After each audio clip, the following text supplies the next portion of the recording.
बुआ माँ ने बताया समीर को कि परी है उसकी सौतेली बहन। जी हाँ दोस्तों, समीर और रिमझिम की जिंदगी में अब एक ऐसा तूफान आने वाला था जो सब कुछ बदल कर रख देने वाला था। पिछले कुछ दिनों से घर का माहौल धीरे धीरे ठीक हो रहा था। समीर और रिमझिम के बीच की दूरियां कम होने लगी थीं। दोनों फिर से एक दूसरे के करीब आने लगे थे। दादी भी खुश थीं क्योंकि लंबे समय बाद घर में थोड़ी शांति दिखाई दे रही थी। लेकिन इस शांति के पीछे एक ऐसा राज छुपा था जिसे रिमझिम हर हाल में समीर से छुपाना चाहती थी।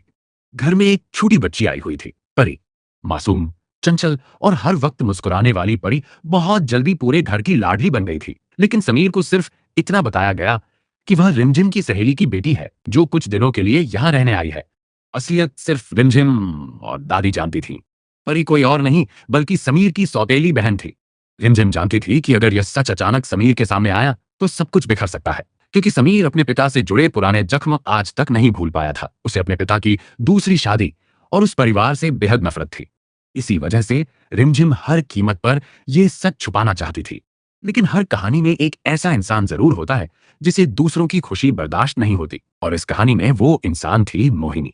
मोहिनी काफी समय से देख रही थी कि समीर और रिमझिम फिर से करीब आने लगे हैं। दोनों के बीच बढ़ती नजदीकियां उसे अंदर ही अंदर जलाने लगी थीं। वह किसी भी हालत में इन दोनों को खुश नहीं देख सकती थी।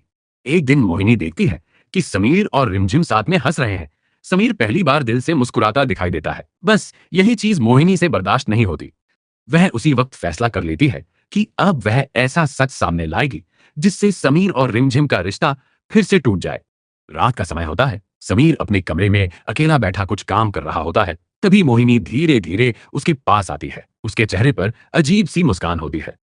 वह समीर से कहती है, तुम्हें लगता है कि रिमझिम तुमसे कुछ नहीं छुपा रही, लेकिन सच इससे बिल्कुल अलग है।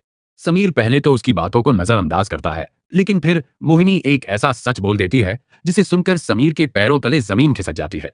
मोहिनी कहती है, घर में जो छोटी लड़की घूम रही है ना, वो रिमझिम की दोस्त की बेटी नहीं है, वो तुम्हारी सौतेली बहन है परी। यह सुनते ही समीर पूरी तरह सन्न रह जाता है।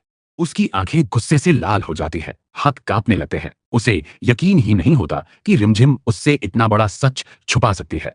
उसके दिमाग में पुराने जख्म फिर से ताजा होने लगते हैं। बचपन की वो सारी बातें, वो दर्द, वो नफरत, सब कुछ एक पल में वापस लौट आता है। समीर को ऐसा महसूस होता है जैसे उसके अपने ही लोगों ने उसे धोखा दिया हो। उधर रिमझिम को बिल्कुल अंदाजा नहीं होता कि मोहिनी अपना खेल खेल चुकी है। जब रिमझिम कमरे में आती है तब वह समीर को बेहद गुस्से में देखती है। समीर उसकी तरफ देखकर सिर्फ एक सवाल पूछता है, तुमने मुझसे इतना बड़ा सच क्यों छुपाया? रिमझिम के चेहरे का रंग उड़ जाता है। उसे समझ आ जाता है कि अब सब कुछ सामने आ चुका है। वह समीर को समझाने की कोशिश करती है कि उसने यह सब सिर्फ परिवार को बचाने के लिए किया था। वह नहीं चाहती थी कि समीर फिर से पुराने दर्द में डूब जाए।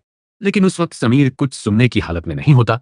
वह गुस्से में कहता है कि जिस रिश्ते की नींव झूठ पर रखी जाए, वह रिश्ता ज्यादा देर तक नहीं टिक सकता। रिमझिम की आंखों में आंसू आ जाते हैं। उसे एहसास होता है कि जिस सच को छुपाकर वह सब कुछ ठीक करना चाहती थी, वही सच अब उसकी जिंदगी बर्बाद करने जा रहा है। उधर मोहिनी दूर खड़ी यह सब देखकर मुस्कुरा रही होती है, क्योंकि उसका प्लान कामयाब हो चुका था। लेकिन दोस्तों, क्या सच में यह रिश्ता अब टूट जाएगा? क्या समीर कभी यह समझ पाएगा कि रिमझिम ने उससे झूठ नफरत में नहीं, बल्कि उसके दर्द से बचाने के लिए बोला था? और सबसे बड़ा सवाल, जब समीर और परी का रिश्ता सामने आएगा, तब क्या समीर अपनी सौतेली बहन को स्वीकार कर पाएगा? आने वाले एपिसोड्स में इमोशन, गुस्सा और रिश्तों का सबसे बड़ा तूफान देखने को मिलने वाला है।